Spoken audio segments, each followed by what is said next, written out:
à nouveau à vous, membres de la famille de Dieu. Je suis tellement dans la joie de savoir que vous êtes toujours branchés pour la suite de nos programmes. Et je suis personnellement ému et surtout touché généralement par rapport surtout à votre fidélité. Et merci encore une fois de plus d'être branchés à nos programmes.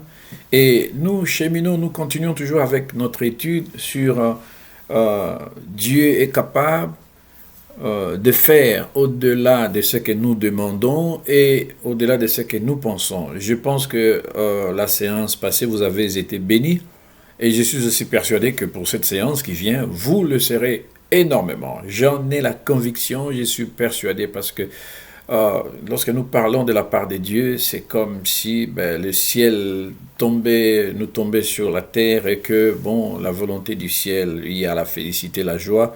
La même ambiance, la même joie envahissent nos cœurs et nous voulons y rester branchés pour prendre le maximum de ce que Dieu a à nous dire. Et ça, c'est une bonne nouvelle pour vous en tant qu'enfants de Dieu. Mais aujourd'hui, vous voyez, nous allons devoir commencer par un chant d'adoration. Nous sommes en train de passer ce temps, mais ce n'est pas pour les hommes que nous le faisons, mais c'est pour Dieu. Et je vais vous demander de prêter oreille par rapport à cette adoration qui a été conçue à cet effet. Donc, restez branchés. Merci beaucoup et à très bientôt.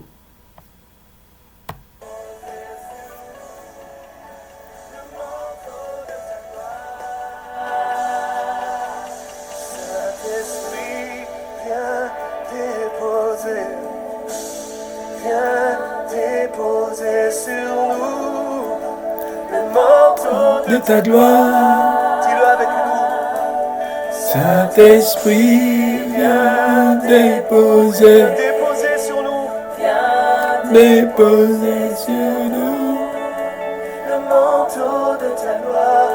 Nous voulons, cher Saint-Esprit, nous avons besoin de ta présence. Nous avons besoin de ta nuée. Nous avons besoin de langues de feu. Nous avons besoin de vivre la Pentecôte. Une Pentecôte tous les jours de notre vie. Nous te promettons, Saint-Esprit, de te donner encore toute la gloire. Viens révéler Jésus. Viens révéler Jésus dans nos cœurs. Viens révéler Jésus. Permets que nous puissions connaître encore davantage le Maître. Plante au-dedans de nous l'amour de Dieu. Viens mettre les dons de l'Esprit en nous. Nous avons besoin de recevoir de toi le fruit de l'Esprit, le caractère du Fils de Dieu en nous.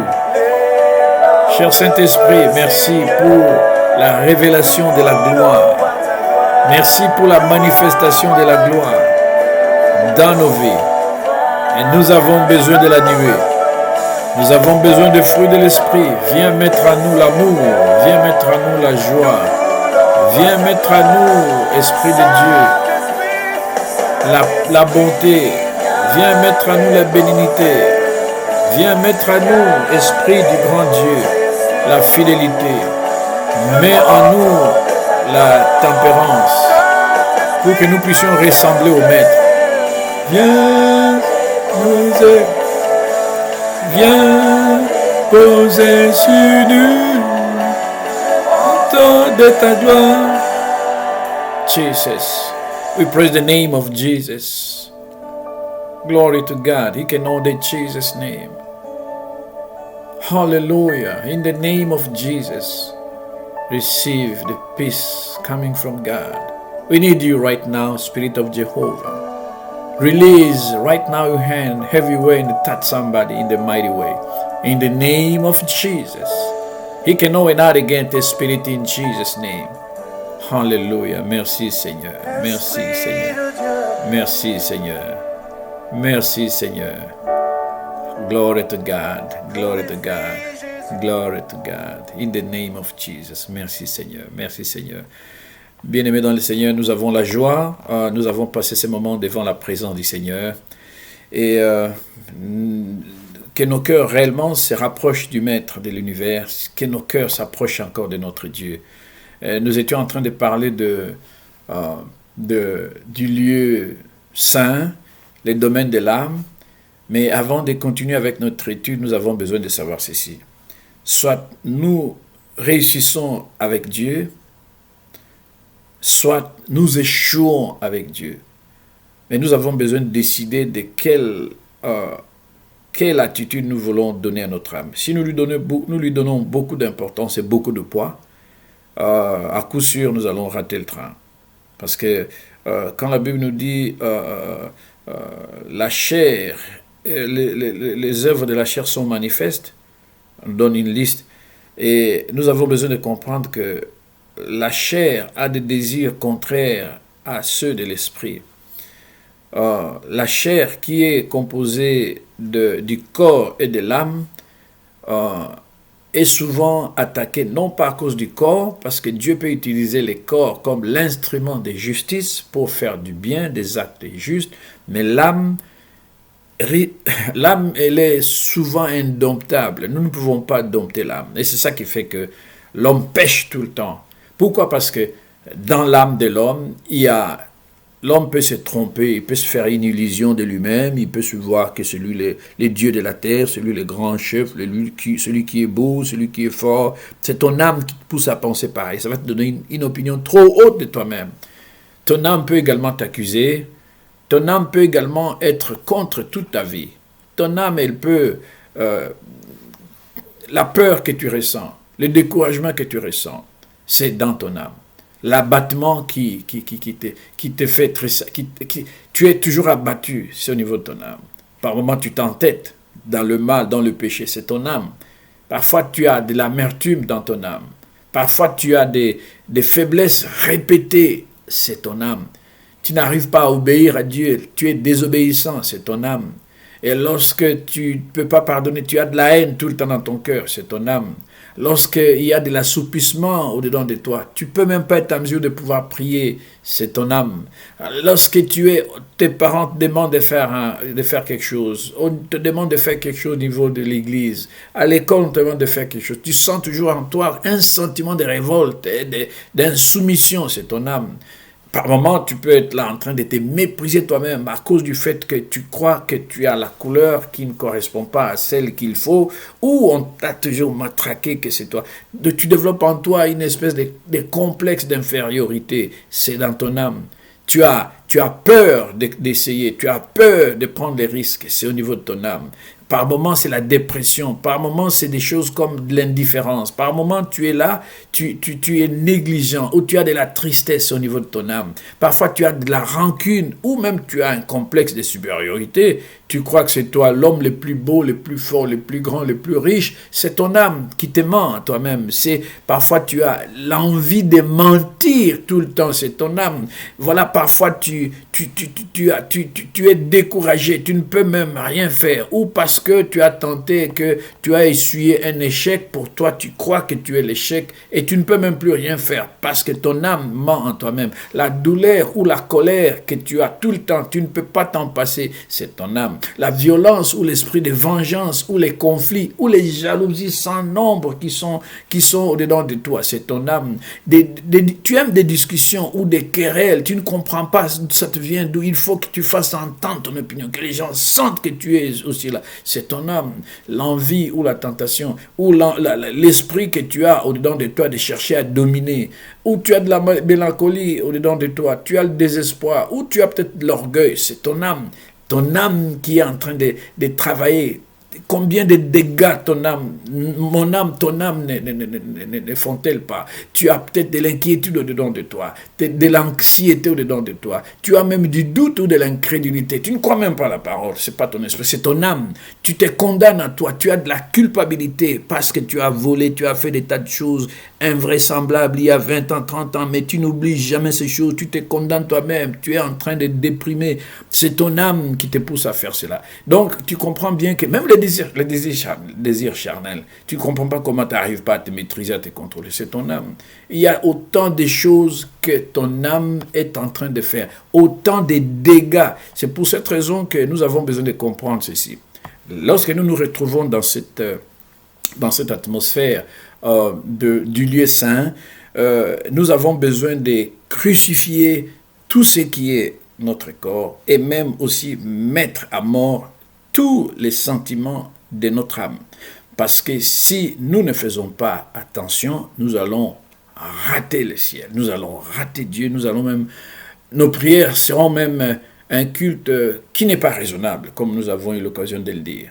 Alors maintenant, la grande question, quelles sont les clés que nous sommes censés manipuler pour que nous obtenions au-delà de ce que nous demandons et au-delà de ce que nous pensons? Beaucoup de clés.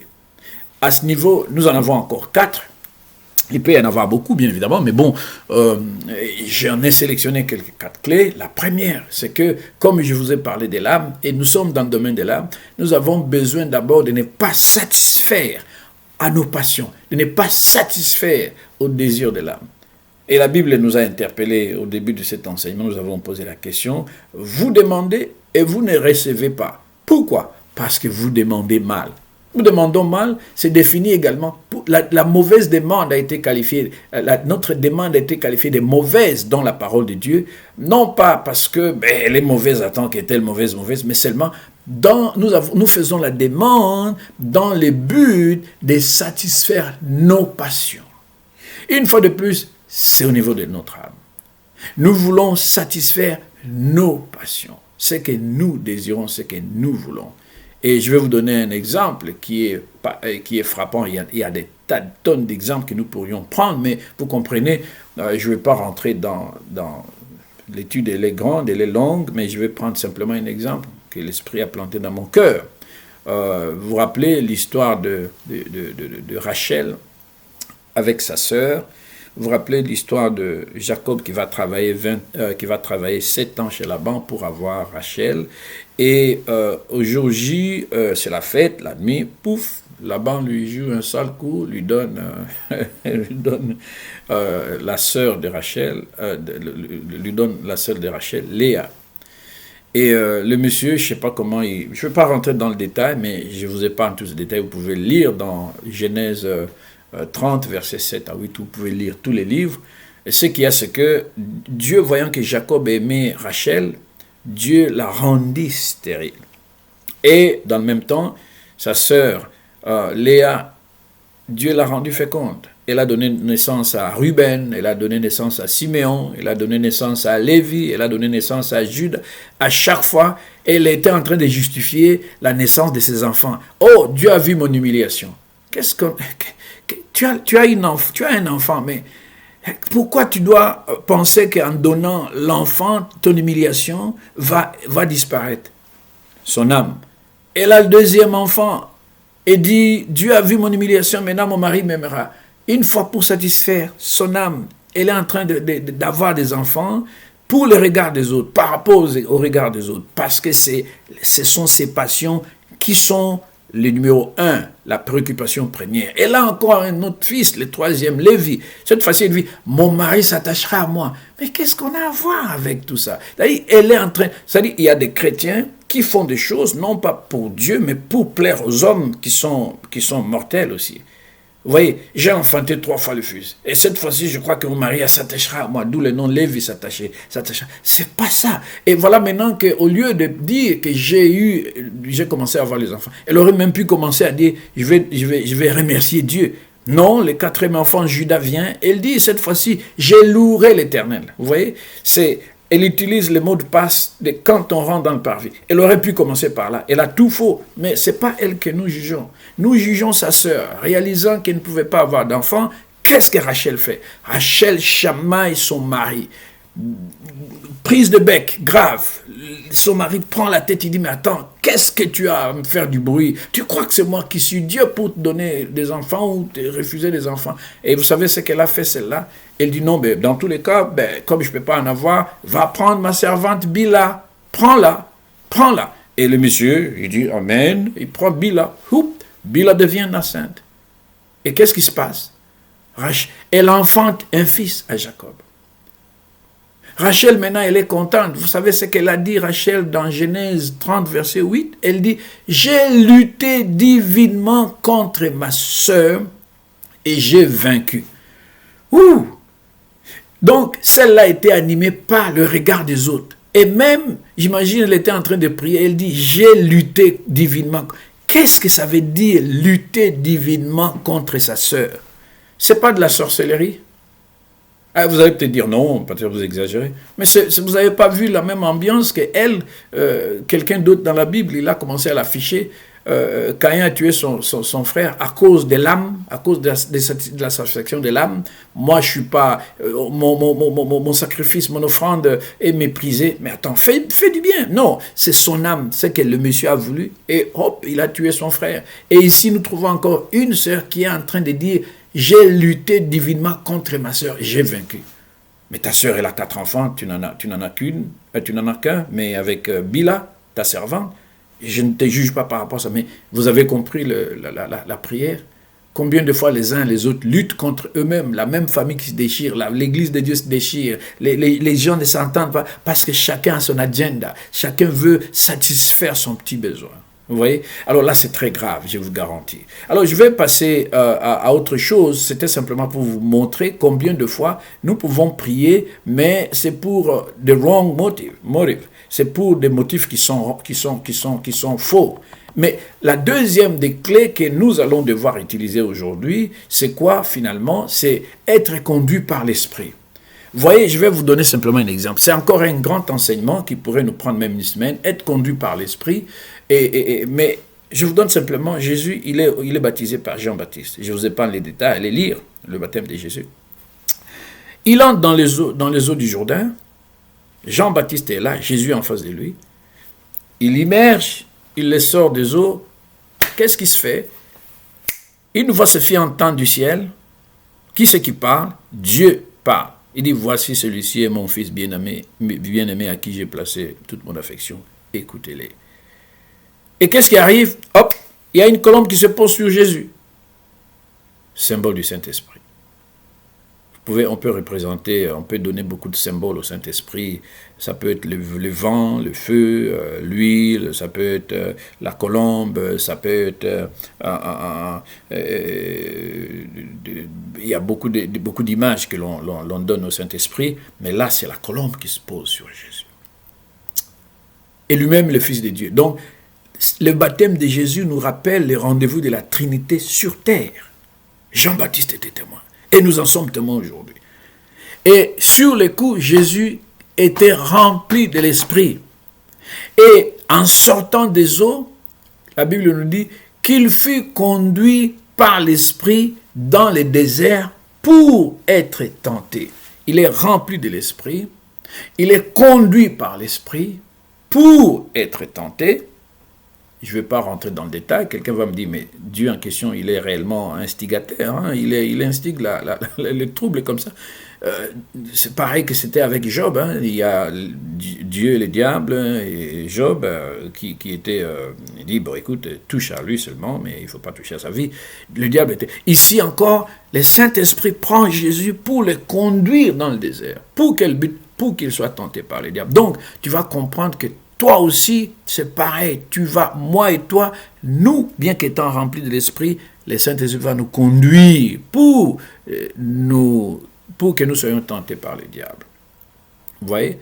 Et c'est seulement Jésus, vous voyez, le diable a tenté Jésus 3 fois, il a échoué. Et c'est simplement quand le diable a échoué à la 3e fois que la Bible dit « Et Jésus fut revêtu de la puissance du Saint-Esprit ». C'est-à-dire quoi? Rempli du Saint-Esprit, c'est bien.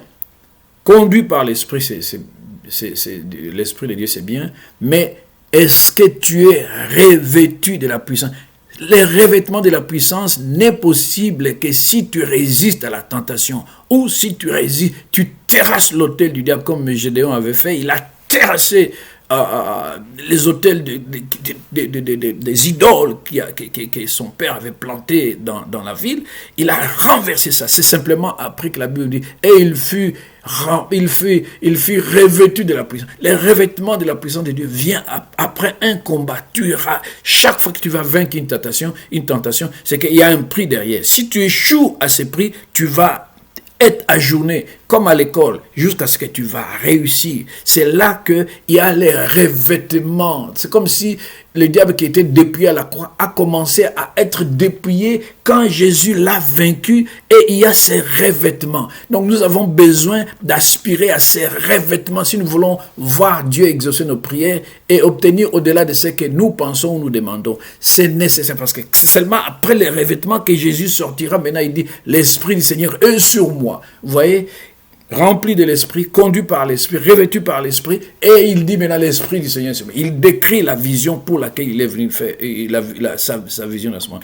Quelqu'un va me dire, c'est quoi marcher par l'Esprit? Marcher par l'Esprit, c'est penser selon Dieu, c'est penser selon Dieu, c'est cela. Et le quatrième élément, je vais devoir peut-être vous donner une pause, mais le quatrième élément ici, c'est quoi? C'est avoir une âme assoiffée, c'est-à-dire l'âme là, au lieu de laisser tous les défauts qui sont dans l'âme, que nous avons pu épingler, la tristesse, l'amertume, l'angoisse, et tout ce que nous avons besoin de céder place à la soif de Dieu, au lieu que ce soit la soif de ces choses qui peuvent nous attirer bas vers le mal, bas vers le péché, bas vers la chair, bas vers le monde, mais nous avons besoin d'avoir une âme qui a soif de Dieu. Et c'est pour cette raison que dans le psaume 42, versets 1 à 2, pour certaines versions de la Bible, on nous dit que comme une biche soupire après les courants d'eau, ainsi mon âme soupire après toi, ô Dieu. Vous voyez? Donc, mon âme a soif de Dieu. Notre âme doit avoir soif de Dieu. Parce que la soif du Dieu vivant. Nous avons besoin d'avoir soif. Donc, notre âme, c'est une démarche personnelle. Nous avons besoin d'aspirer, de nous faire violence pour dire, j'ai soif de ce Dieu-là. Comme un véhicule, tu dois te dire, comme un véhicule sans carburant, je ne peux même pas faire 1 mètre de mon garage si je n'ai pas de carburant. Pour que j'aille à mon travail, j'utilise ce véhicule. Pour ce faire, je dois remplir les réservoirs de carburant. C'est-à-dire, tu dois savoir que sans ces carburants, tu ne peux pas aller même à 1 kilomètre. La même chose, sans ces dieux-là, notre marche est impossible. Sans soif de ces dieux-là, notre marche avec lui est impossible. Et nous avons un autre élément qui est très important, c'est l'autel d'encens. Lorsque tu arrives au niveau de l'autel d'encens, la troisième fourniture ou le troisième instrument qui était planté dans le lieu saint, c'est l'autel d'encens. C'est le symbole d'adoration, de nos prières qui nous montent vers le trône de Dieu. Nous avons besoin de comprendre qu'à ce moment-là, ça représente, nous avons besoin de nous abandonner totalement. Nous avons besoin de nous abandonner totalement entre les mains du Seigneur. Donc, c'est l'adoration, cet autel d'encens, l'encens, le parfum qui est brûlé continuellement, celui représente l'adoration. On abandonne sa personnalité. Dans notre âme, on dit « je meurs en moi », c'est-à-dire « je meurs dans ma volonté, je meurs dans mon intellect, je meurs dans mes émotions ». Et là, nous utilisons le troisième mot de passe. Parce que nous sommes à ce niveau, nous utilisons le troisième mot de passe dans les lieux d'adoration, qui est l'adoration, en fait. L'adoration, c'est louer Dieu selon ce qu'il est. Et quand on loue Dieu, non pas par rapport à ce qu'il a fait ou il fera, mais se louer Dieu par rapport à ce qu'il est, sa nature, son caractère, ses attributs, ce qu'il est. Sur base de ça, nous commençons directement à adorer notre Dieu. Pourquoi? Parce que l'adoration, c'est on adore Dieu à cause de sa sainteté.